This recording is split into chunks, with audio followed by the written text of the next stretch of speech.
दूरदर्शन के सजीव फोन कार्यक्रम आपका स्वास्थ्य में आप सभी का स्वागत है। जैसा कि आप जानते हैं, अपने इस कार्यक्रम में हम आपको विभिन्न स्वास्थ्य संबंधी विषयों पर विशेषज्ञ की राय से अवगत कराते हैं।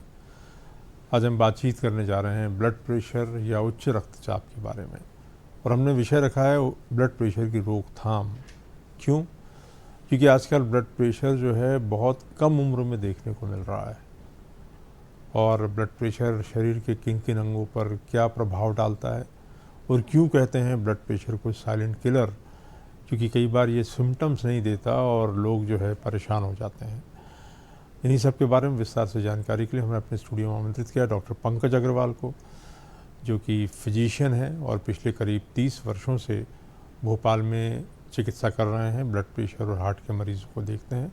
आप पारुल अस्पताल के डायरेक्टर भी हैं। डॉक्टर साहब, आपका हमारे स्टूडियो में बहुत बहुत नमस्कार सब लोगों को। डॉक्टर साहब, ये जो ब्लड प्रेशर या उच्च रक्तचाप है, ये क्यों इतना ज़्यादा आजकल दिखने लग गया है? युवाओं में भी ब्लड प्रेशर पहले के ज़माने में 40 साल के बाद कभी किसी को मिलता था। आजकल छोटे छोटे मतलब कम उम्र के लोग आते हैं 30-35 साल के, और बोलते हैं कि हमें बीपी की दवा चलती है। तो ऐसा क्यों? देखिए, इसका सबसे बड़ा कारण एक जो है वो लैक ऑफ एक्सरसाइज। आजकल छोटा बच्चा भी लैपटॉप पे गेम खेलता है। बचपन से ही आजकल बाहर दौड़ने भागने इस तरह की गेमों की लोगों की इच्छाएं कम हो गई हैं, जिसकी वजह से बॉडी की फिटनेस कम हो गई है। नंबर 2, जो हम लोग वेस्टर्न फूड की तरफ जा रहे हैं, जी जी। मोमोज, बर्गर, पिज़्ज़ास, ये सब हमारी बॉडी में जो है मैदा रहती है, जो कि कोलेस्ट्रॉल बढ़ाती है। दूसरा, बच्चों पर प्रेशर बहुत बढ़ गया है। तीसरा कारण जो है पढ़ाई का, जॉब्स में बहुत कंपटीशन बढ़ने के कारण लोग बाग बहुत ज़्यादा स्ट्रेस में रहते हैं। इन सब चीज़ों के कारण ब्लड प्रेशर की लोगों की संख्या अर्ली एज में बढ़ती जा रही है। जी जी। तो आपको बता दें कि हमारी दोनों फ़ोन लाइन खुली है, और आप अगर फ़ोन करना चाहें तो आप सवाल कर सकते हैं फ़ोन करके, और अपनी शंकाओं का समाधान कर सकते हैं। एक नंबर हमारा 26600049, भोपाल के बाहर के दर्शक 0755 कोड लगाना बोले। एक नंबर हमारा टोल फ्री है, वो है 1800-233-0040। नंबर आपकी स्क्रीन पर भी है। तो जैसे कि डॉक्टर साहब ने बताया कि बेसिकली ब्लड प्रेशर जो है लाइफस्टाइल की बीमारी है, क्योंकि लाइफस्टाइल पहले के मुकाबले से अब काफ़ी बदल गई है। लोगों का खाना बदल गया है, लोगों के अंदर व्यायाम की कमी हो गई है, लोगों के जीवन में तनाव बहुत ज़्यादा बढ़ गया है। इस कारण से ब्लड प्रेशर जो है ज़्यादा देखने को मिलता है। डॉक्टर साहब, कहीं ना कहीं क्या ब्लड प्रेशर का आनुवंशिकी से भी कोई लेन देना है, कि मेरे अगर पिताजी को ब्लड प्रेशर है तो मुझे भी हो जाएगा? देखिए, ये तो एक फैक्टर, जेनेटिक फैक्टर है इसमें, पर बहुत स्ट्रांग नहीं है। अच्छा। अगर जेनेटिक फैक्टर से जो ब्लड प्रेशर होगा वो आपको लेट एज में होगा, 45-50 के बाद होगा। पर आपका अर्ली जो ब्लड प्रेशर प्रेसिपिटेट होने लगा है, वो क्योंकि आपकी लाइफस्टाइल गड़बड़ है, आपको स्ट्रेस ज़्यादा है, इसकी वजह से अगर आप कोई जेनेटिक हेरिटेज है तो आपको जल्दी ब्लड प्रेशर प्रेसिपिटेट हो जाएगा। और एक बार जल्दी ब्लड प्रेशर प्रेसिपिटेट हो गया आपका, तो आपको ज़िंदगी भर उसकी दवा खानी है।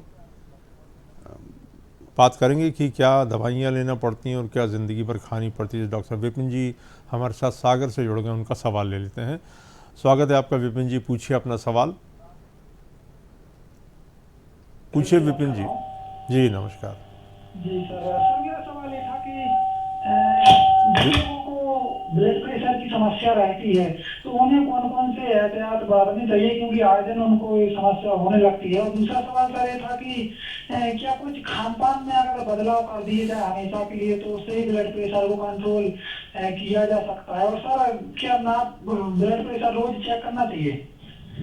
नहीं विपिन जी, आपके सवालों का पहला जवाब है, अगर आपको ब्लड प्रेशर का हो गया है तो आपको अपनी लाइफस्टाइल मॉडिफाई करनी पड़ेगी। एक्सरसाइज करना ज़रूरी है। खान पान में जो ध्यान रखना है, उस सबसे ज़रूरी चीज़ है कि तेल वाली चीज़ें कम खाएं, आप नमक कम खाएं, और एक्सरसाइज रोज़ करें, मेडिटेशन करें, योगा करें। इससे आपको ब्लड प्रेशर की दवाइयों की रिक्वायरमेंट कम हो जाएगी।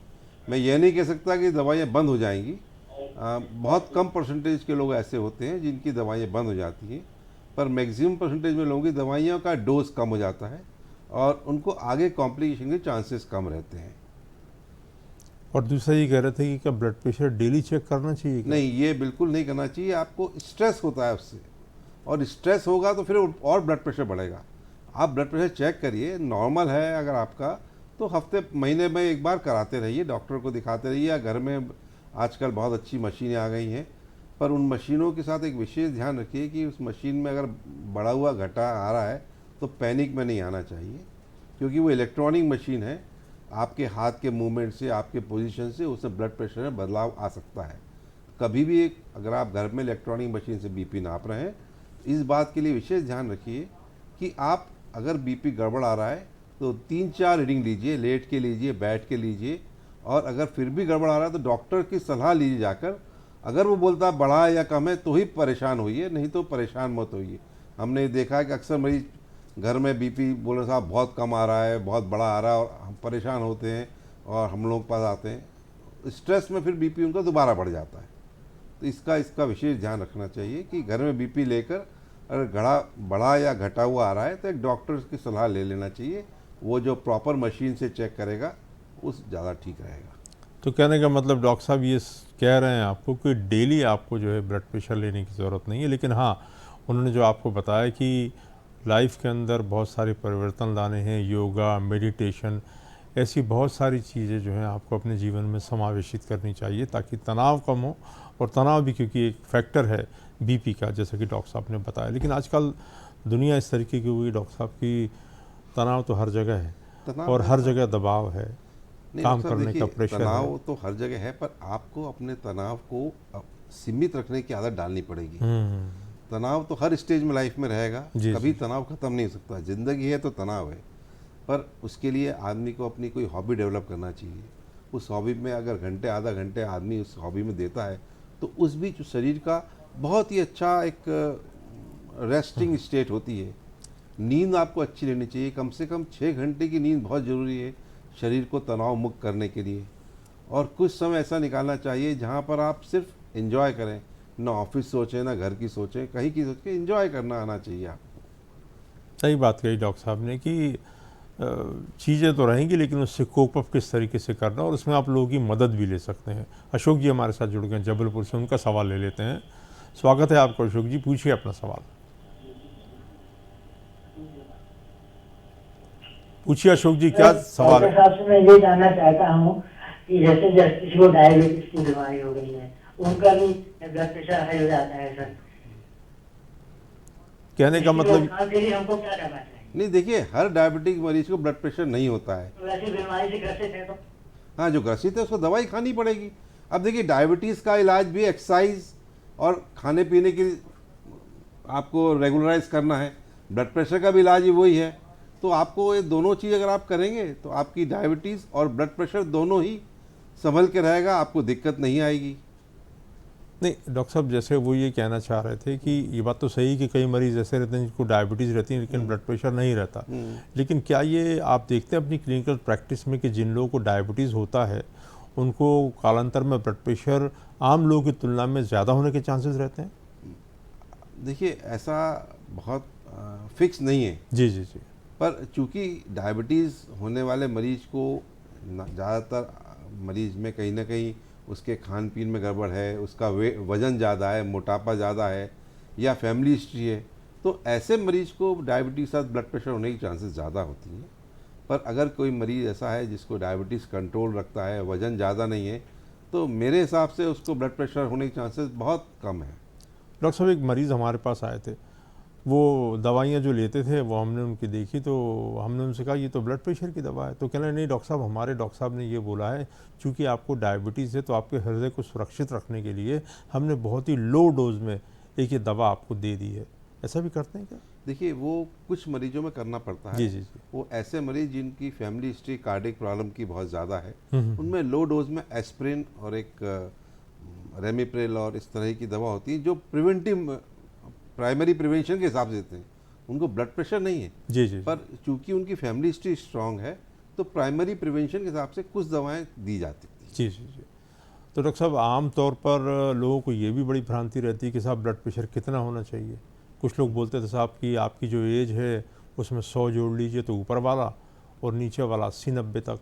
तो 130/80 चाहिए, 140/90 चाहिए, 140 कितना मतलब? देखिए, ये जो आप बोल रहे हैं डॉक्टर साहब बिल्कुल ठीक बोल रहे हैं। एक आज से 5-7 साल पहले ये एक फार्मूला बना था, पर जब उसके बारे में काफ़ी रिसर्च हुई और पूरे विश्व के डॉक्टर्स ने बैठ के जब इस चीज़ को डिसाइड करा, तो उनने बनाया इस फार्मूले का कोई रोल नहीं है। एक नॉर्मल आदमी का बीपी ऊपर वाला 140 तक से ज़्यादा 150 तक रहना चाहिए और नीचे का बीपी 90 से कम होना चाहिए। इसमें आइडियल बीपी रहता है कि 140 ऊपर का और 80 से कम नीचे का, ये आइडियल बीपी है। अब कई लोग आते हैं, वो बोलते हैं डॉक्टर साहब हमको तो लो ब्लड प्रेशर रहता है, हमारा बीपी बहुत कम रहता है, 110/70 रहता है, कईयों का ऊपर का 100 रहता है, नीचे का 70 रहता है। तो ये का कोई बीमारी का लो ब्लड प्रेशर? नहीं, ये लो ब्लड प्रेशर नहीं मानेंगे। देखिए, बीपी ऊपर का अगर 100 से ऊपर है और नीचे का 70 और 80 के बीच में या 90 तक है, तो इसको लो बीपी नहीं कहते। इसको नॉर्मल बीपी एक डायनेमिक चीज़ है जो आपकी कोई भी एक्टिविटी और कोई भी एक्शन के बाद घटता बढ़ता रहता है। आप अगर चलेंगे तो बीपी 5-7 मिलीमीटर बढ़ जाएगा, आप सो जाएंगे तो 5-7 मिलीमीटर कम हो जाएगा।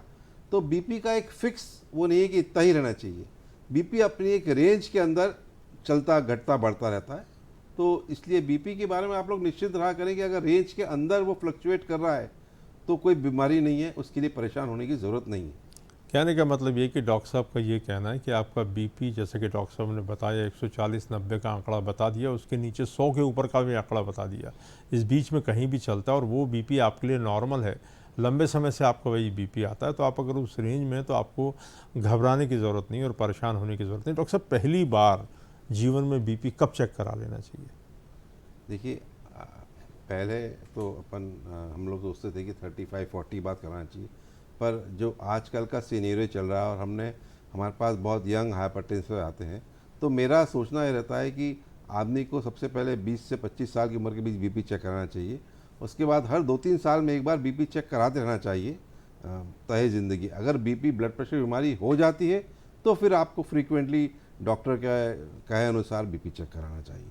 तो डॉक्टर साहब, आजकल आप देख रहे हैं कि जो लाइफस्टाइल में और भी चेंजेस आ गए हैं, लोग व्यसन करने लग गए हैं, लोग तंबाकू खाने लग गए हैं, लोग जो है अल्कोहल का सेवन जो है बहुत ज़्यादा बढ़ गया है।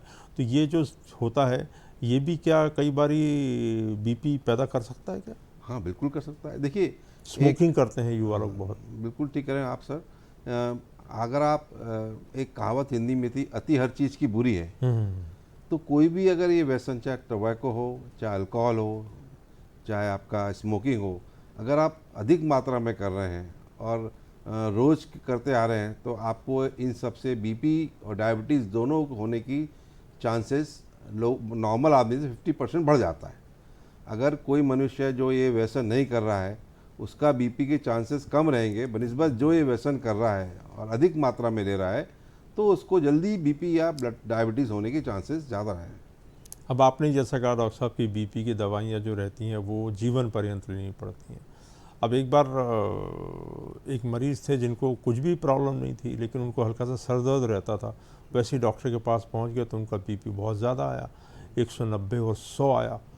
और उसके बाद जब बीपी की दवाइयाँ उनको दी तो 3-4 दिन बाद वो कहने लगे उनको चक्कर आने लगा। तो ऐसा कैसे होता है और कैसे एक बार बीपी आ जाए तो कौन सी दवा लेनी है, कैसे पता लगेगा? नहीं, देखिए, ये एक बहुत ही इंडिविजुअलाइज चीज़ है। हर मरीज़ के लिए दवाएं अलग अलग होती हैं। मरीज़ की उम्र, मरीज़ की बॉडी, मरीज़ की फैमिली हिस्ट्री और मरीज़ किस वातावरण में काम करता है, इन सब चीज़ों को देख के ही डॉक्टर दवाई लिखता है। तो इसमें ऐसा नहीं है कि बुखार में अपन जैसे पैरास्टामॉल, कोई भी बुखार हो पैरास्टामॉल खा लें बुखार ठीक हो जाएगा। बीपी में इस तरह का नहीं है। बीपी में आपको बहुत सारी चीज़ें शरीर के अंगों को देखते हुए, अगर किडनी की बीमारी है तो बीपी की दवा अलग हो जाएगी, हार्ट की बीमारी है तो दवा अलग हो जाएगी, किसी मरीज़ को सर दर्द होता है और बीपी है तो उसकी दवा अलग हो जाएगी, कोई वजन ज़्यादा है उसकी दवा अलग हो जाएगी। इसलिए ये बीपी की दवा हमेशा डॉक्टर की सलाह के अनुसार ही लीजिए। कभी भी अपनी मर्जी से मेडिकल स्टोर पर जाके बीपी की दवा देना बिल्कुल नहीं करना चाहिए, उससे आपके शरीर को नुकसान होने का पूरा चांसेस रहते हैं। बहुत ही महत्वपूर्ण बात बताई डॉक्टर साहब ने कि जो बीपी की दवा है वो शरीर के बहुत सारे पैरामीटर को देखकर आप कैसा काम करते हैं, आपके शरीर का वज़न क्या है, आपको साथ में कोई एसोसिएटेड बीमारी तो नहीं है, इन सब के बाद डॉक्टर तय करता है कि आपको ब्लड प्रेशर की दवा देना है। जैसा कि डॉक्टर साहब ने बताया कि ओवर द काउंटर जाकर या गांव के अंदर पता लगा आपके चाचा जी कोई बीपी की दवा ले रहे हैं, या आप किसी फिजिशियन के किसी अन्य डॉक्टर जीपी के पास पहुंचे और आपने बीपी बढ़ा हुआ है तो वैसे ही दवा चालू कर ली बिना जांचों के, तो वो ठीक नहीं रहता। उसके लिए आपको एक विशेषज्ञ के पास जाने की आवश्यकता रहती है। डॉक्टर साहब, तो आम तौर पर जैसे ब्लड प्रेशर का मरीज़ आपके पास आता है तो आप कौन कौन सी जांचें कराते हैं उनकी?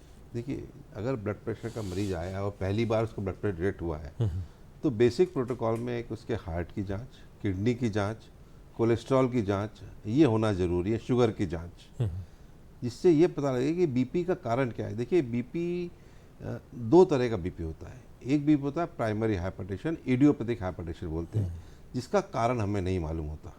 और एक जो सबसेट ऑफ पेशेंट हैं, 10 से 15% मरीज जो रहते हैं, उनमें कोई कारण से बीपी होता है, और वो बीपी ऐसा होता है कारण ठीक कर दे तो बीपी भी ठीक हो सकता है। किडनी की प्रॉब्लम है, या किसी को लीवर की प्रॉब्लम है, या किसी को कोलेस्ट्रॉल बढ़ा होने के कारण क्लॉट बना हुआ है, इन सब कारणों के कारण बीपी अगर हो रहा है तो वो ठीक हो सकता है। उसके लिए कुछ ही दिन दवाई खाएंगे, बीमारी ठीक हो जाएगी, बीपी भी ठीक हो जाएगा। तो इसलिए कभी भी बीपी अगर आपको पहली बार पता लगा है तो जांचें करा के कंफर्म करें कि ये प्राइमरी हाइपरटेंशन है कि सेकेंडरी हाइपरटेंशन है। सेकेंडरी हाइपरटेंशन है वो ट्रीटेबल है, वो ट्रीट हो जाएगा। उसके लिए आपको ज़िंदगी भर शायद दवा खाने की ज़रूरत ना पड़े।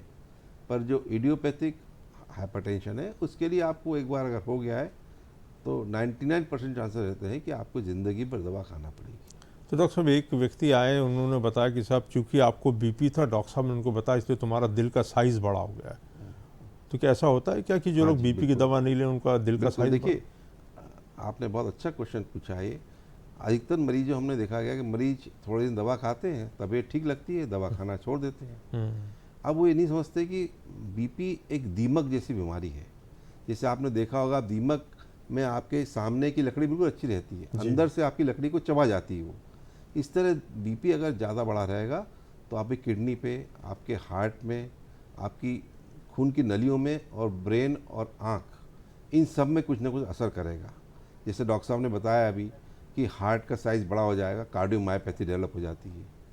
किडनी में किडनी का साइज़ छोटा हो जाता है और क्रॉनिक रीनल फेलियर मरीज हो जाता है, और वो फिर किडनी कभी ठीक नहीं होती, किडनी ट्रांसप्लांट कराना पड़ता है, डायलिसिस कराना पड़ती है।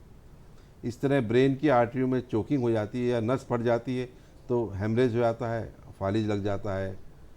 आँख के अंदर, आँख की जो रेटिना है उसके अंदर चेंजेस आते हैं, उसके अंदर नस फट जाती है, आँख से दिखना कम हो जाता है। इसलिए बीपी के बारे में बहुत केयरफुल रहना चाहिए और दवा रेगुलरली खाना चाहिए। नहीं तो आपको जो है आगे उम्र में, देखिए, अगर आप 35-40 साल के हैं और आपने बीपी की दवा आपको लिखी है और आपने 2-3 साल में खाना छोड़ दिया, आपको लगेगा मैं तो ठीक हूँ, काहे को दवा खाऊं। पर अंदर अंदर वो बीमारी आपको बढ़ाती रहेगी और ये आपको असर मिलेगा जब आप 60 के ऊपर हो जाएंगे। पता लगा एक दिन आपको ब्रेन हेमरेज हो जाएगा, या किडनी खराब हो गई आपकी, या हार्ट में अटैक आ गया, या हार्ट डायलेटेड हो गया, तो आप चल फिरने लायक नहीं रहेंगे, सांस फूलेगी आपकी, आप सो नहीं पाएंगे, सीधे नहीं लेट पाएंगे, आपको बैठे रहना पड़ेगा, या आँख से दिखना बंद हो जाएगा। इसलिए मेरे सलाह आप सब लोगों से यही है कि बीपी अगर आपको है तो दवा रेगुलर खाइए। देखिए, अपन खाना भी खाते हैं ना, कभी अपन ये नहीं बोलते हम खाना क्यों खा रहे हैं, जी, वो शरीर के लिए ज़रूरी है, अपन इसीलिए खा रहे हैं। तो मेरा सोचना ऐसा है, बीपी की दवा शरीर की ज़रूरत है, तो आप ये समझ के मत खाइए दवाई खा रहे हैं, आप ये समझ के खाइए कि ये मेरे शरीर के लिए ज़रूरत है, इसलिए मेरे को खाना है। बहुत ही अच्छी तो आपको बात कही कभी डॉक्टर भी साहब। बुरा नहीं लगेगा दवाई खाने में। लोकेंद्र वर्मा जी उज्जैन से काफ़ी देर से हमारा इंतजार कर रहे हैं, उनका सवाल ले लेते हैं। लोकेंद्र जी, स्वागत है आपका, पूछिए अपना सवाल। सर नमस्कार सर, और नमस्कार डॉक्टर जी। साहब को भी नमस्कार सर। नमस्कार जी।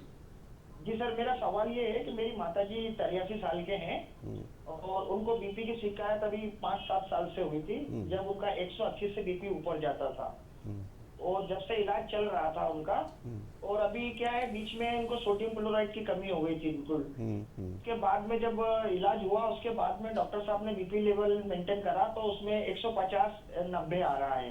तो उन्होंने बीपी की गोली जो दे रहे थे 20 नंबर की, वो अभी बंद कर रखी है फिलहाल। तो वो अभी बंदी रहेगी कि उसको कंटिन्यू अभी चालू डॉक्टर साहब बाद में करेंगे? नहीं देखिए, आपने जैसे बताया उनको हाइपोनेट्रीमिया हो गया था, सोडियम की कमी हो गई थी और कोई इन्फेक्शन हुआ होगा, तो अभी बॉडी में रिकवरी नहीं हुई है उनकी। आपको अपने डॉक्टर साहब से बात हर 4-5 दिन में जाके बीपी चेक कराइए। जब बॉडी पूरी रिकवर हो जाएगी तो उनका बीपी अपने आप बढ़ने लगेगा, तब उनको फिर बीपी की दवा दोबारा चालू करनी पड़ेगी। अभी क्या है, बीपी का मेंटेनेंस सही चल रहा है, बिल्कुल जो लेवल उसका रहता है उसके अनुसार। पर अभी डॉक्टर साहब ने किया कि अभी बीपी लेवल मेंटेन है, इसलिए भी अपने ये बीपी की गोली रोक रखी है, हाँ क्योंकि बिल्कुल अभी ठीक मेंटेन में है, है। बिल्कुल ठीक है। देखिए, आपको अभी और कुछ दिन बीपी बराबर चेक कराना पड़ेगा।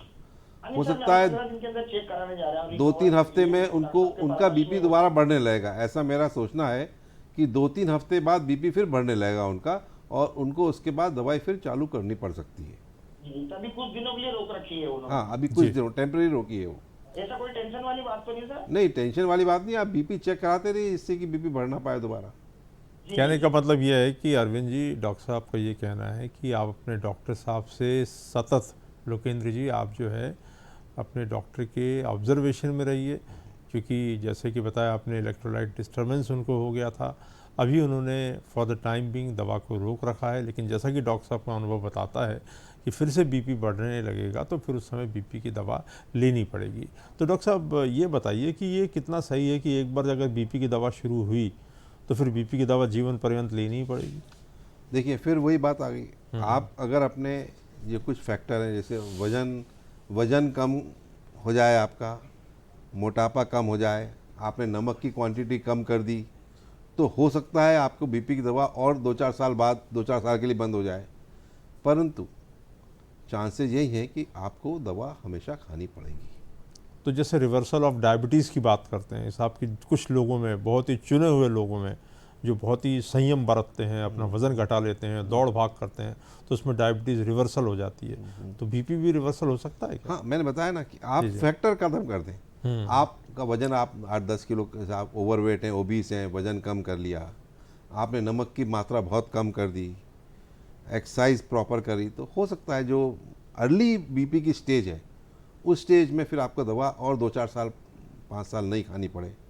अच्छा, तो डॉक्टर साहब क्या ये जो बीपी जो रहता है, कई बार बीपी के मरीज़, जैसे आपने बताया कि कई बार उनको स्ट्रोक हो जाता है, कई बार जो रहता है उनको दिल के अंदर जो है हृदयाघात हो जाता है, कई बार किडनी उनकी सूख जाती है, तो आप बीपी के मरीज़ों के अंदर लगातार दवा लेने के बावजूद भी लॉन्ग टर्म कॉम्प्लिकेशन ऐसा हो सकता है? और ऐसे लोग कि आप कितनी बार कार्डियक की जांच या एंजियोग्राफी वगैरह जब बोलते हैं तो मरीजों को करा लेनी चाहिए? देखिए, ये इंडिविजुअल मरीज के वेरिएशन है, जी जी। हर मरीज को नहीं होता, पर कुछ मरीजों में ये पाया गया है कि दवाई लेने के बाद और कंट्रोल प्रॉपर होने के बाद भी ये कॉम्प्लिकेशन हो सकते हैं, पर इसका परसेंटेज बहुत कम है। हार्डली 1 to 2% लोग ऐसे होते हैं जिनको बीपी की दवा रेगुलर खाने पे, रेगुलर डॉक्टर से चेक कराने के बावजूद भी ये सब कॉम्प्लिकेशन होते हैं। तो एक महिला थी जो प्रेगनेंसी में गई, तो वो कहने लगे साहब डिलीवरी और प्रेगनेंसी के दौरान उनका बीपी बहुत ज़्यादा बढ़ गया, तो कह भाई क्या प्रेगनेंसी भी बीपी बढ़ा देती है डॉक्टर साहब? हाँ, नहीं देखिए, प्रेगनेंसी बीपी नहीं बढ़ाती है, ये आपकी बॉडी का वही मतलब स्ट्रक्चर है। आपकी बॉडी में, इसको हम प्री एक्लेम्शिया बोलते हैं, हाइपरटेंशन ऑफ प्रेगनेंसी। प्रेगनेंसी में क्या होता है, बॉडी में बहुत सारे हार्मोन्स के चेंजेस होते हैं, शरीर में पानी की मात्रा बढ़ती है, इसके कारण कुछ परसेंटेज ऑफ महिलाओं में ये ब्लड प्रेशर हो जाता है, और ये ब्लड प्रेशर खतरनाक होता है। इसमें महिलाओं की जान चली जाती है, महिलाओं एक्लेम्शिया में चली जाती है। मतलब एक बीमारी होती है एक्लेम्शिया, जिससे महिलाओं को ब्रेन में इफेक्ट आ जाता है, झटके आने लगते हैं और किडनी में असर आ जाता है, और ऐसे कई महिलाओं के बच्चों की गर्भ में ही मृत्यु हो जाती है। तो ये बहुत ख़तरनाक बीमारी है। इसीलिए आपने देखा होगा, अपने जो सरकार है उसने प्रेगनेंसी के लिए अलग प्रोग्राम बनाया है, जिसमें हर गर्भवती महिलाओं की वो हर 2 महीने में जांच करते हैं, यूरिन एल्ब्यूमिन देखते हैं, ब्लड प्रेशर चेक करते हैं, वो इसी बीमारी को रोकने के लिए। क्योंकि अगर अपने को टाइमली प्रेगनेंसी के दौरान ब्लड प्रेशर पता लग जाता है, उसकी बहुत अच्छी दवाइयाँ हैं, और डॉक्टर की देखरेख में नॉर्मल प्रेगनेंसी आती है। पर ऐसी महिलाओं को ब्लड प्रेशर जो है, जैसे ही प्रेगनेंसी डिलीवरी होती है उसके बाद ब्लड प्रेशर ठीक हो जाता है उनका। अच्छा, उनका ब्लड प्रेशर प्रेगनेंसी के कारण है। मैंने आपको बताया था सेकेंडरी कॉज, जी तो ये एक सेकेंडरी कॉज है, जो कि ठीक कॉज निकल जाएगा तो वो ठीक बीमारी रहेगा। ठीक हो गई तो ब्लड प्रेशर ठीक हो गया। बहुत ही अच्छा बात बताई डॉक्टर साहब ने। और बात का लब्बुल लुआब यही है कि अगर आप अपनी लाइफस्टाइल को अच्छी तरीके से रखते हैं तो बीपी होने की संभावना कम है। अगर बीपी एक बार आ भी गया है तो अगर आप उसके ऊपर पूरी तरीके से विजिल रहते हैं तो आप उसके साथ भी अपनी ज़िंदगी बहुत अच्छी तरीके से बिता सकते हैं। और नई नई खोजों के द्वारा नई नई दवाइयाँ भी ऐसी आ गई हैं जिसके अंदर कई बारी कंप्लायंस जो पेशेंट की आज्ञाकारिता रहती है वो भी काफ़ी इम्प्रूव हो गई है। डॉक्टर साहब ने बहुत ही अच्छी जानकारी दी उच्च रक्तचाप के बारे में। आपका बहुत बहुत धन्यवाद। दर्शकों आपको बता दें हमारा दूसरा सेगमेंट है जिसके अंतर्गत हम बातचीत करने वाले हैं आज बहुत ही इम्पॉर्टेंट विषय पर, वो है रक्तहीनता। क्योंकि हमारे यहाँ पर देश के अंदर बहुत बड़ी संख्या में महिलाओं में रक्तहीनता पाई जाती है और कई बारी पता नहीं रहता कि रक्तहीनता आखिर है कितनी और इसमें क्या किया जाए। हम हाजिर होंगे आपके दूसरे सेगमेंट में। तक से आपको बहुत बहुत धन्यवाद। Thank you.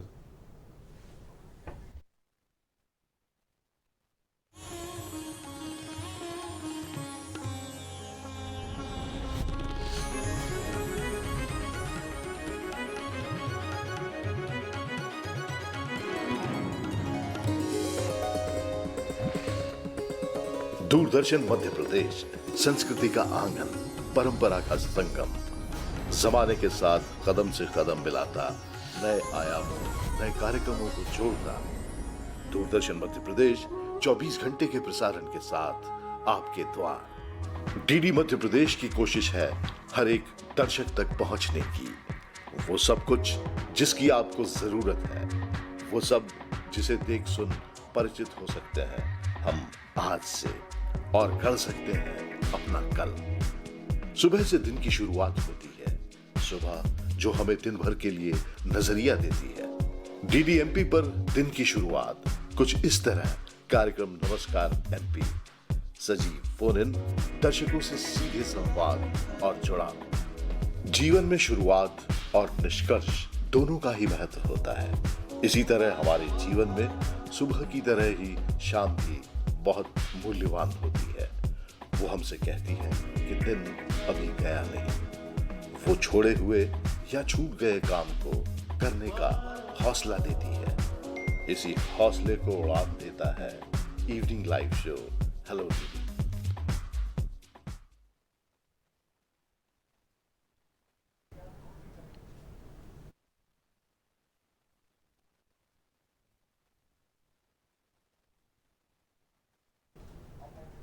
एक बार फिर स्वागत है आपका दूरदर्शन के सजीव फोन इन कार्यक्रम आपका स्वास्थ्य में। जैसे कि मैंने आपको बताया था कि आज हम बातचीत करने जा रहे हैं रक्तहीनता के बारे में, और मेरे साथ हैं हेमेटोलॉजिस्ट जिन्होंने डीएम हेमेटोलॉजी किया है, जो कि डिग्री देश में बहुत कम लोग करते हैं।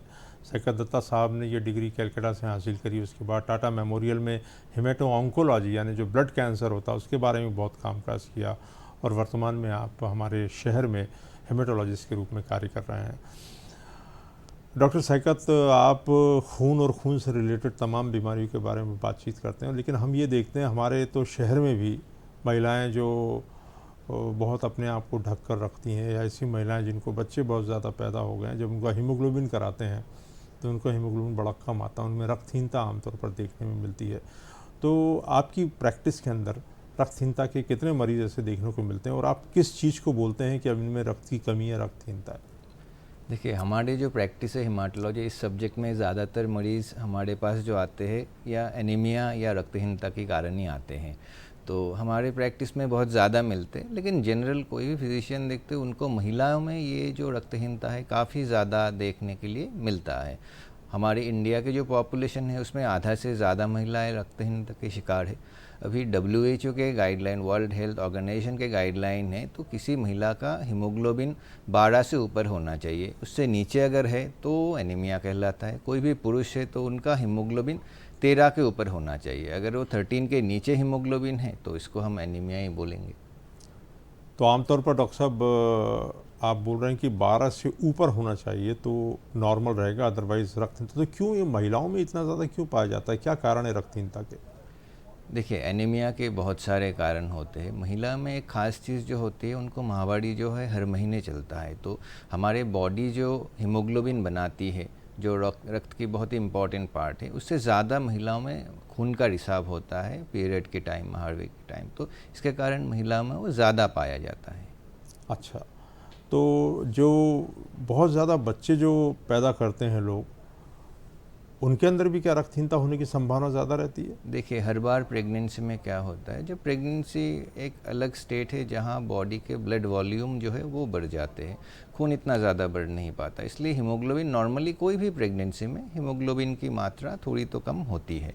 इसके साथ जब डिलीवरी के टाइम होता है उसमें बहुत खून का रिसाव हो सकता है, कभी कभी वो बहुत ज़्यादा हो जाती है कि खून चढ़ाने की ज़रूरत पड़ती है। अभी अगर बार बार प्रेगनेंसी होता है और उसमें जो आयरन प्रोफाइलैक्सिस, अभी गवर्नमेंट में हर प्रेगनेंसी के टाइम जो है आयरन की टैबलेट हर महिला को सेकेंड ट्राइमेस्टर में दिया जाता है। अगर वो ठीक तरह से नहीं लिया गया या प्रेगनेंसी के बाद जब लैक्टेशन पीरियड चलता है, दूध पिलाती है माँ बच्चे को, उस टाइम भी आयरन की कमी रहती है। ये अगर ठीक से नहीं हुआ तो ये बार बार जब प्रेगनेंसी आता है तो खून कम हो जाते हैं। डॉक्टर साहब, कई बार हम ये देखते हैं, कई महिलाएं आती हैं तो उनका हीमोग्लोबिन तो 6 रहता है, 7 रहता है, 8 रहता है, और वो महिलाएं जो हैं बोलती हैं डॉक्टर साहब हमारा तो खून हमेशा कम ही आता है, तो इनको कोई उपचार की ज़रूरत है क्या? तो जब भी हम एनीमिया के लेके बात करते हैं तो सबसे इम्पॉर्टेंट ये मैं बताता हूँ कि सारे एनीमिया ऐसे नहीं है कि वो आयरन की कमी से हैं। तो कोई एनीमिया अगर बहुत दिनों से है तो उसका ठीक से जांच पड़ताल होना बहुत ही ज़रूरी है। शायद ऐसा हो कि वो एनीमिया आयरन की कमी से ना हो। हम एनीमिया को कुछ भागों में विभाजित करते हैं जी। कि पहले जो बोलते हैं कि न्यूट्रिशनल एनीमिया या एनीमिया ऑफ ब्लड लॉस, जो एनीमिया आयरन की कमी से हो सकता है, विटामिन B12 की कमी से हो सकता है, वो न्यूट्रिशनल एनीमिया। लेकिन हम ऐसे ही कंसीडर नहीं कर लेते कि सभी एनीमिया न्यूट्रिशनल है। हम टेस्ट करते, विटामिन B12 की जांच करते, हम आयरन प्रोफाइल करते, फेरिटिन करते, कि जांच करके देखते हैं कि सही में ये कम है कि नहीं। दूसरे है कि किसी का खून का रिसाव चल रहा है, जैसे महिलाओं में माहवारी के टाइम होता है, किसी का पाइल्स या हेमरॉयड या बवासीर जो भी बोलते हैं, उससे भी कभी कभी होता है कि क्रॉनिक ब्लड लॉस होते हैं। तो ये कारण रहता है कि ब्लड लॉस से खून कम होने की। इसको छोड़ के भी बहुत सारे कारण हैं जिसमें खून कम रह सकता है। जैसे कोई बीमारी ऐसी होती है जिसमें खून टूटता है, अनुवांशिक बीमारी होती है, थैलेसीमिया, सिकल सेल एनीमिया। कोई कोई उनके कैरियर होते हैं, पता भी नहीं बीमारी है, कैरियर स्टेट है, जब जांच करते हैं तब पता चलती है। इसमें जैसे कोई थैलेसीमिया का कैरियर है, उनका हीमोग्लोबिन 10 के आसपास ही रहता है। कुछ खून टूटने वाली बीमारी है जो अनुवांशिक नहीं है, जन्म से नहीं है, बाद में आया है, ऑटोइम्यून हेमोलाइटिक एनीमिया, उनमें सडनली देखा जाता है हीमोग्लोबिन 12 था, सडनली 5 हो गया, ऐसे हो सकता है। कुछ होते हैं कि दूसरे कोई बीमारी से पीड़ित है, जैसे लीवर की बीमारी है, किडनी की बीमारी है, हार्ट की बीमारी है, कोई एक क्रॉनिक डिजीज़ चल रहा है, उसका हम एनीमिया ऑफ क्रॉनिक डिजीज़ बोलते हैं, जिसके कारण से खून कम है। कुछ केसेस में ऐसे होते हैं, कोई कैंसर है शरीर में, पेशेंट सोच रहा है कि खान पान थोड़ा अच्छा करके हम एनीमिया को ठीक कर लेंगे, लेकिन ओरिजिनली है वो कोई कैंसर हो, ब्लड कैंसर हो सकता है, दूसरे ऑर्गन की कैंसर हो सकती है, उसके कारण खून कम हुए। तो जब भी खून बहुत ज़्यादा कम होती है, स्पेशली वो जब एजेड होते हैं, 45 से ज़्यादा एज है या किसी बच्चे को होती है, तब उनका इवैल्यूएशन हुआ, टेस्टिंग होना, क्यों खून कम हो रहे हैं वो जानना बहुत ही ज़रूरी है। अगर कारण जान पाए, एनीमिया के सारे जो कारण हैं उसके लिए अलग अलग ट्रीटमेंट है जो हम कर सकते हैं और उससे वो पूरी तरह स्वस्थ हो सकते हैं। बहुत ही विस्तार से डॉक्टर साहब ने बताया। वास्तव में देखा जाए तो ऐसा नहीं है कि आपका हीमोग्लोबिन कम आ गया, आपने एक CBP करा लिया और फिर एक डॉक्टर आया और उसने आपको एक दवा लिख दी कि ये आयरन की गोली आप खाइए या कोई हेमेटेनिक्स खाइए या कोई सिरप पीजिए जिससे आपका हीमोग्लोबिन बढ़ जाएगा और आपके अंदर खून की कमी दूर हो जाएगी। बहुत सारे कारण ऐसे हैं और बहुत सारी बीमारियों के अंदर रक्तहीनता हो जाती है। इसलिए एक बार ख़ासकर अगर बचपने में या बड़ी एज में 45 के बाद अगर आपका हीमोग्लोबिन सडनली कम होने लग गया, कोई ऐसा कारण अगर नहीं है जैसे कि बवासीर नहीं है और जैसे मान लीजिए औरतों में माहवारी नहीं है, तो ऐसी लीवर की बीमारी नहीं है, तो ऐसे कंडीशन के अंदर हमको तुरंत जो है जांच करानी चाहिए कि आखिर ये खून की कमी हो क्यों रही है। तो डॉक्टर साहब, आमतौर पर लोग जैसे आए, उन्होंने कहा साहब हमको तो कोई नहीं है, हमारा तो खून कम ही रहता है। तो जैसे मैंने बताया आपको कि जो GP रहते हैं गांव के अंदर, क्योंकि हमारा प्रोग्राम गांव के सारे डॉक्टर्स भी देखते हैं, तो वो कोई एक हेमेटेनिक्स दवा दे देते हैं और कहते हैं कि आप इसको 1 महीने खाइए, 1 महीने में 1 ग्राम % हीमोग्लोबिन बढ़ जाएगा, फिर हम देखेंगे। कई बार लोग क्या करते हैं, कहते हैं साहब आयरन का इंजेक्शन लगा लीजिए अपने लेवल पर। और कई बार कुछ लोग ऐसे भी रहते हैं जो कहते हैं खून चढ़ा दीजिए साहब, ताकि अभी तुरंत ताकत आ जाए और उसके बाद फिर अपन दवा से कंटिन्यू कर लेंगे। तो ये जो सोच है इवन चिकित्सकों में भी, ये कहाँ तक सही है? देखिए, ये सोच जो है बहुत दिनों से चल रहा है और मैं अभी भी बहुत सारे पेशेंट मुझे मिलते हैं जो हीमोग्लोबिन 6 था, किसी ने 2 यूनिट ब्लड चढ़ा दिए, कोई टेस्ट नहीं हुआ। उसके बाद 2-3 महीने बाद हीमोग्लोबिन या 1 महीने के बाद हीमोग्लोबिन फिर 6 ग्राम हो गए, पेशेंट फिर आए।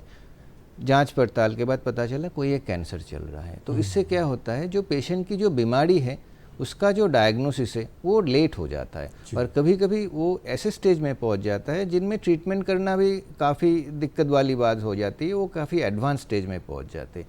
तो इसलिए कोई भी एनीमिया अगर ऐसा हो रहा है जो सीवियर है, सीवियर एनीमिया हम बोल रहे हैं कि जिसका 7 के नीचे है, तो वो एनीमिया का सटीक जांच पड़ताल होना बहुत ज़रूरी है। अभी पेशेंट जो बहुत दिनों से ऐसे हो सकता है कि आयरन की कमी से भी पेशेंट को बहुत सालों से हो रही है।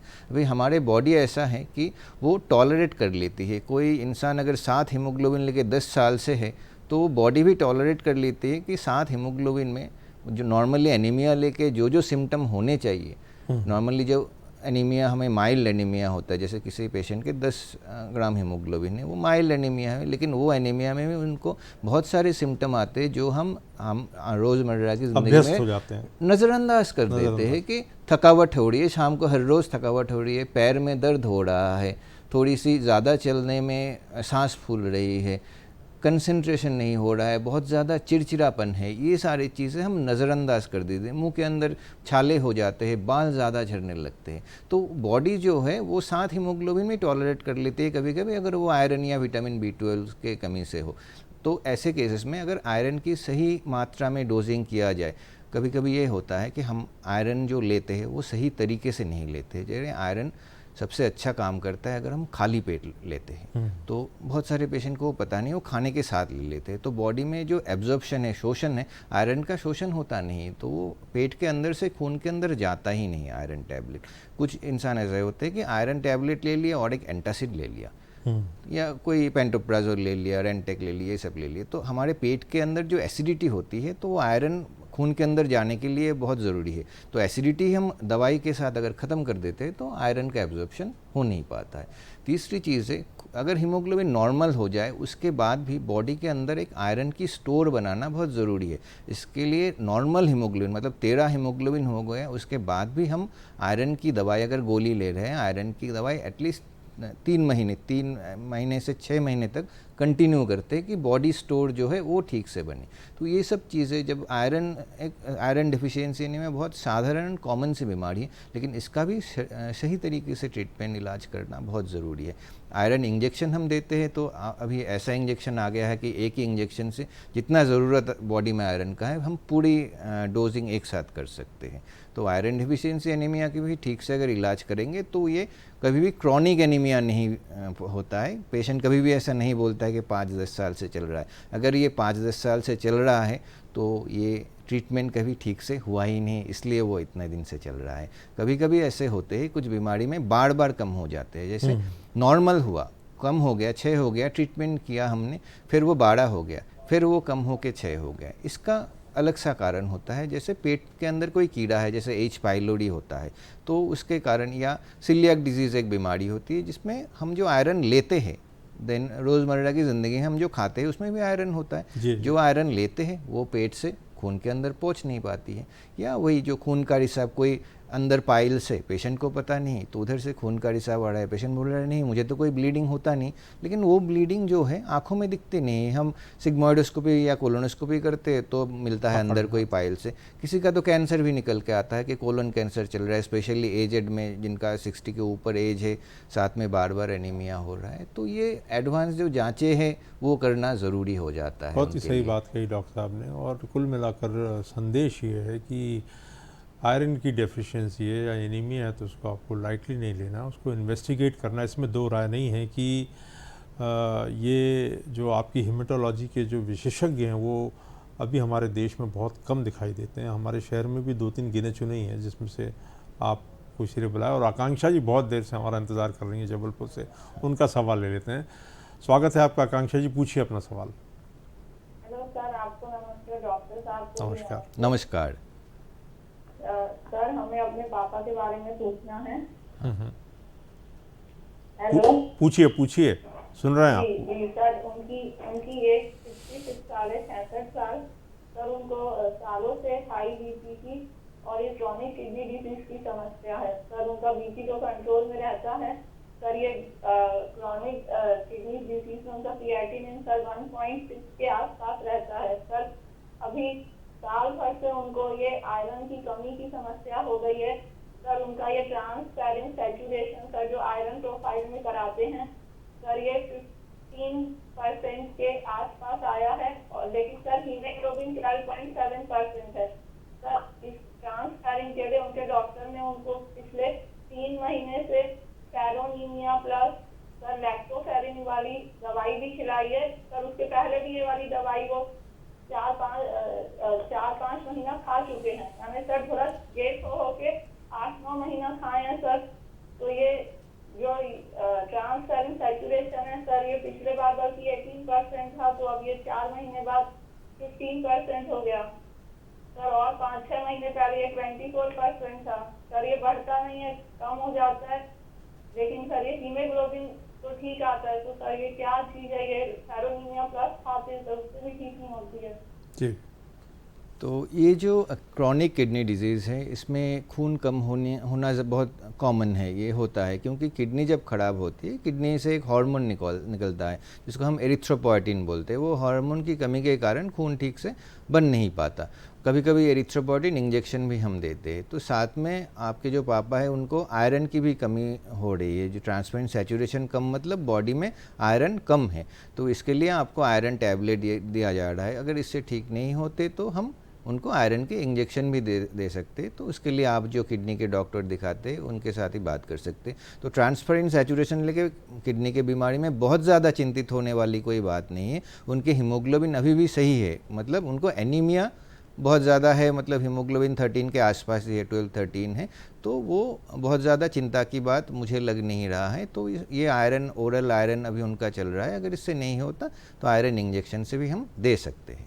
हाँ, मेन चिंता उनकी वही है कि पहले 24 था, फिर लेकिन वो जो है 15 के ऊपर जो रहता है ट्रांसपेरेंट सैचुरेशन, तो उसको हम बहुत ज़्यादा सीवियर डिफिशियंसी नहीं मानते हैं। 15 to 20 एक लोअर नॉर्मल रेंज है, लेकिन उसमें आयरन की दवाई जो चल रही है वो कंटिन्यू करना चाहिए। अगर और कम आती है तो बेटर है हम इंजेक्शन से भी शिफ्ट कर सकते हैं। तो डॉक्टर साहब आप ये बताएं कि जैसे कि आपने बताया कि लंबे समय तक अगर हीमोग्लोबिन कम है और आयरन डेफिशिएंसी की मात्रा बहुत ज़्यादा हमारे यहाँ की पॉपुलेशन के अंदर पाई जाती है और उन लोगों को थकावट होती है, चिड़चिड़ापन होता है, बहुत सारे ऐसे सिम्टम्स रहते हैं, लेकिन वो उसको लंबे समय तक इग्नोर करते रहते हैं। ऐसे लोगों को, जैसे मैंने आपको बताया कि दवाई दी और बोल दिया कि 1 महीने में बढ़ जाएगा, या आयरन के इंजेक्शन लगा लिए, या दूसरी चीज़ें दे दी, या पीने के सिरप वगैरह दे दिए, वास्तव में ऐसे लोगों को, अब आप जैसे हेमाटोलॉजिस्ट अगर उपलब्ध नहीं है तो कौन कौन सी बेसिक जांच करानी चाहिए? वो अपने डॉक्टर से डिमांड कर ले, अपने जीपी से, जिससे हमको ये पता तो लगे अगर हमको कोई बहुत गंभीर बीमारी नहीं है, ब्लड कैंसर नहीं है या कोई और चीज़ नहीं है, तो कम से कम हम इन सबको दुरुस्त करके अपनी क्वालिटी ऑफ लाइफ को तो इम्प्रूव कर लें। एकदम। तो किसी का अगर हीमोग्लोबिन कम आ रहा है, हम शुरू में जो टेस्ट करते हैं उसको बोलते हैं CBC plus peripheral smear. CBC में हमें पता चलता है कि हीमोग्लोबिन कम है, और साथ में खून में जो और रक्त कोशिकाएँ हैं, मतलब वाइट ब्लड सेल या श्वेत कोशिका, प्लेटलेट, ये सब ठीक है कि नहीं, सिर्फ एनीमिया है या और भी कुछ चीज़ें की प्रॉब्लम है। दूसरी है पेरिफेरल स्मीयर, मतलब खून के अंदर कोई एबनॉर्मल सेल है कि नहीं, कोई कैंसर सेल है कि नहीं, वो देखना बहुत ज़रूरी है। तो कोई भी अच्छे लैब होता है तो वो पेरिफेरल स्मीयर अच्छे तरीके से कर देता है। अभी एनीमिया में हम शुरू में 2 जांचें तो एकदम करवाते हैं सारे पेशेंट की। एक है फेरिटिन। लोग आयरन टेस्ट करने के लिए जब जाते हैं सिर्फ आयरन का टेस्ट करते हैं, लेकिन आयरन टेस्ट आयरन से नहीं किया जाता, सीरम आयरन से नहीं किया जाता। वो नॉर्मली आयरन प्रोफाइल जो है पूरा किया जाता है, या सिर्फ फेरिटिन करने से भी काम चलता है। फेरिटिन बॉडी के जो स्टोर्ड आयरन है उसका मेजरमेंट है। तो फेरिटिन अगर कम आता है तो मतलब आयरन की कमी है, फिर उसको हम ओरल टैबलेट या इंजेक्शन कुछ भी दे सकते हैं। और साथ में ये आयरन कम क्यों हुआ ये भी हम जांच पड़ताल करते हैं, क्योंकि अनीमिया जो है खुद से एक बीमारी कभी कभी नहीं होती है, दूसरे कोई बीमारी के कारण होता है। तो क्यों हो रहा है उसके तह तक जाना, उसके जड़ तक जाना बहुत ही ज़रूरी है। दूसरी है, एमपी में बहुत सारे ज़्यादातर लोग वेजिटेरियन हैं, तो वेजिटेरियन डाइट में जो है विटामिन B12 की बहुत कमी होती है, तो विटामिन B12 की भी हम जांच करते हैं। Folic acid usually vegetarian diet में एडिक्वेट होते हैं, लेकिन विटामिन B12 की कमी के कारण भी सीवियर एनीमिया हो सकता है। तो ये जो 2 चीज़ें, और साथ में और कोई क्रॉनिक डिजीज़ है कि नहीं, मतलब उनके लीवर, किडनी, बाकी सब जो ऑर्गन है वो ठीक से फंक्शन कर रहे हैं, ये 3 चीज़ देख लेना ज़रूरी है। तो अगर विटामिन B12 या आयरन कम है, उसके ट्रीटमेंट करना बहुत ही सरल है, इंजेक्शन, दवाई, टैबलेट, किसी भी तरह से इसका ट्रीटमेंट किया जा सकता है। अगर ये नहीं है, नॉर्मल है, आयरन नॉर्मल है, विटामिन B12 नॉर्मल है, और कोई चीज़ें नहीं है, और कोई बीमारी नहीं है, फिर भी हीमोग्लोबिन बहुत कम है, फिर इनका फर्दर जो जांचें है, उसके बाद की जो जांचें है वो करवाना बहुत ज़रूरी बन जाता है। तो सही कहा डॉक्टर साहब ने कि कुछ बेसिक जांच जो है, 3 जांचें उन्होंने बताई, जो उन्होंने बताया कि तो CBC करा लें आप, जिससे पता लग जाए। दूसरा एक पेरिफेरल ब्लड स्मीयर, ये भी हर जगह, हर छोटे छोटे ज़िलों के अंदर हो जाता है, वो करा लें। और एक अगर ज़्यादा डिटेल इन्वेस्टिगेशन है तो सीरम फेरिटीन, ये इन्वेस्टिगेशन अगर करा लें तो इनके आधार पर कम से कम आपके डॉक्टर ये बता सकेंगे कि आपको और विशेषज्ञ के पास जाकर जांच कराने की ज़रूरत नहीं, अगर आपके बाकी सारे सिस्टम सही चल रहे हैं। तो डॉक्टर साहब, जो ब्लड चढ़ाने की बात है, आपकी प्रैक्टिस में एनीमिया के मरीज़ को, जिनको कोई गंभीर बीमारी नहीं है, कितनी बार ब्लड चढ़ाने की ज़रूरत पड़ती है? देखिए, ये जो ब्लड ट्रांसफ्यूशन है, इसको लेके भी बहुत ज़्यादा कन्फ्यूशन रहता है, पेशेंट में भी, डॉक्टर में भी। तो मेरे जो प्रैक्टिस है, हेमाटोलॉजिस्ट जो बोलते हैं, कोई कट ऑफ नहीं रखते कि 7 के नीचे हीमोग्लोबिन है को आपको ब्लड चढ़ाना है, ऐसा एकदम ही नहीं है। सबसे इम्पॉर्टेंट है हमें एनीमिया के कॉज पता है कि नहीं, कारण पता है कि नहीं। अगर मैं देख रहा हूँ किसी मरीज़ हीमोग्लोबिन 6 लेके मेरे पास आए हैं और जांच पे आया है उनका विटामिन B12 या आयरन की कमी से ये है, तो मैं उनको विटामिन B12 या आयरन के इंजेक्शन देता हूँ। उसमें 2-3 हफ्ते में उनका हीमोग्लोबिन सीवियर एनीमिया से ऊपर आ जाता है, मतलब 7-8 के ऊपर आ जाता है, उनको हम ब्लड चढ़ाते ही नहीं है। दूसरी जो इम्पॉर्टेंट चीज़ है, पेशेंट की एज कितने हैं और उनके हार्ट के कंडीशन कितने हैं, कैसे हैं। जैसे किसी को पहले हार्ट फेलियर हो गया है या हार्ट की कोई प्रॉब्लम चल रही है, तो उनके लिए इतना कम हीमोग्लोबिन सहन करना उनके हार्ट के लिए बहुत दिक्कत वाली बात होती है, क्योंकि हार्ट का काम है ब्लड को सारे शरीर में, वो हार्ट एक पंप होता है, सारे शरीर में सर्कुलेट करना। अभी अगर हीमोग्लोबिन कम होगा, हार्ट करेगा क्या कि ज़्यादा पंप करेगा, ज़्यादा काम करने की कोशिश करेगा, जो हार्ट के लिए हानिकर, अल्टीमेटली पेशेंट के लिए बहुत हानिकर हो जाता है। तो हार्ट डिजीज़ के पेशेंट को हम हीमोग्लोबिन 9 के ऊपर रखना चाहते हैं। कोई अगर हार्ट डिजीज़ के पेशेंट हमारे पास आए, एनीमिया के कारण जो भी हो, हम कोशिश करते हैं जल्दी इनका हीमोग्लोबिन बढ़ा जाए, तो तब हम ब्लड देते हैं। लेकिन सारे पेशेंट में कई ऐसे पेशेंट होते हैं जो 6 हीमोग्लोबिन में बहुत सालों से है, तो उनको हम नहीं ट्रांसफ्यूज़ करते, उनका जो कारण है उसका इलाज करते हैं। तो आपने जैसे बताया कि B12 जो है आमतौर पर जो लोग वेजिटेरियन हैं उनके अंदर उसकी कमी हो जाती है। तो हमारे यहाँ कई कम्युनिटीज़ ऐसी हैं जो कि बहुत ही स्ट्रांगली वेजिटेरियन है। तो क्या इन लोगों को किस एज में B12 का सप्लीमेंटेशन और मार्केट में किस नाम से मिलता है, करना चाहिए कि जांच कराने के बाद ही करना चाहिए? कोई भी दवाई ऐसे बिना, अगर किसी का हीमोग्लोबिन जैसे विटामिन B12 में से जो हीमोग्लोबिन है वो कम नहीं होता, कभी कभी WBC और प्लेटलेट भी कम हो जाते हैं। तो और ये सेम चीज़ें जो कम होती है वो ब्लड कैंसर में भी होती है। तो बिना जांच के मैं यूजुअली ये दवाई प्रिस्क्राइब करता नहीं।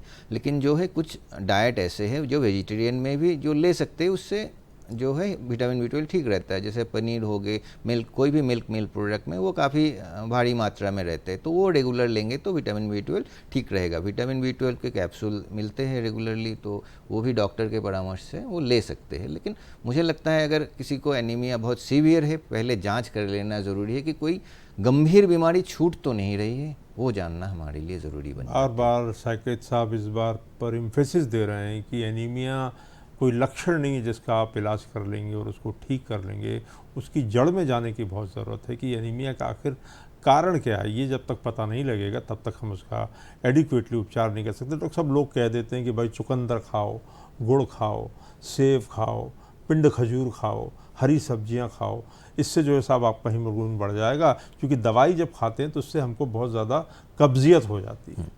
तो ये कहाँ तक सही है? देखिए, आयरन डिफिशियंसी एनीमिया में आपने जो डाइट में जो बोला है, उसमें भारी मात्रा में आयरन रहता है। तो आयरन डिफिशियंसी एनीमिया में वो बहुत ही अच्छी तरह काम करता है। और आयरन डिफिशियंसी एनीमिया या आयरन की वजह से जो एनीमिया हो रहा है, वो रोकने के लिए ये डाइट बहुत ही अच्छा है। लेकिन कोई इंसान को अगर एनीमिया हो गया है तब उसका ट्रीटमेंट चाहिए, सिर्फ डाइट से नहीं चलेगा। बहुत सारे लोग सोचते हैं खान पान से ठीक कर लेंगे, ये सही सोच नहीं है।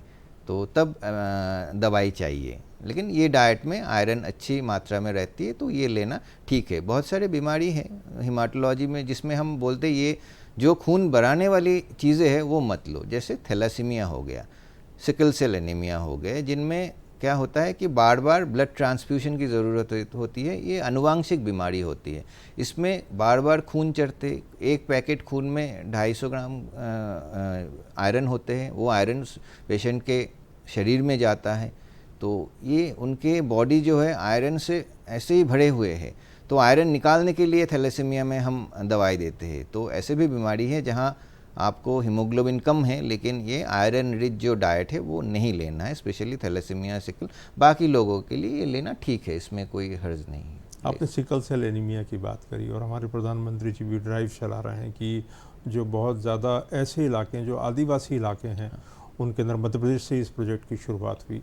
तो सिकल सेल एनीमिया से बचने के लिए लोग बोलते हैं कि कुछ रिश्तेदारों में शादी नहीं करनी चाहिए, तो उसके लिए क्या होता है ये और इससे कैसे बचा जाए? सिकल सेल एनीमिया एक बीमारी है जो अनुवांशिक बीमारी है, जेनेटिक है, फैमिली से आती है। मतलब माता पिता को अगर सिकल सेल की जेनेटिक प्रॉब्लम है फिर ही बच्चों को होगा।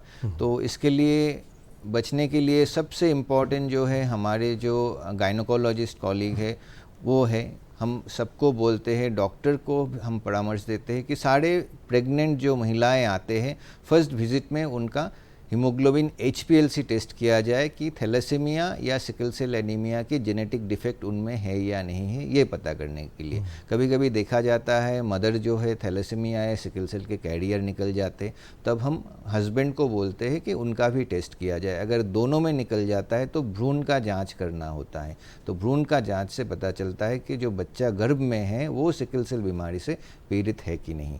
तो वो जो है टेस्टिंग से ही पता चलेगा। और ये गाइडलाइन में भी आ चुका है, अभी सारे जो प्रेग्नेंट महिलाएं हैं सबके लिए हीमोग्लोबिन HPLC आवश्यक है कि वो थैलेसीमिया या सिकल सेल की ट्रेट है कि नहीं ये पता करना।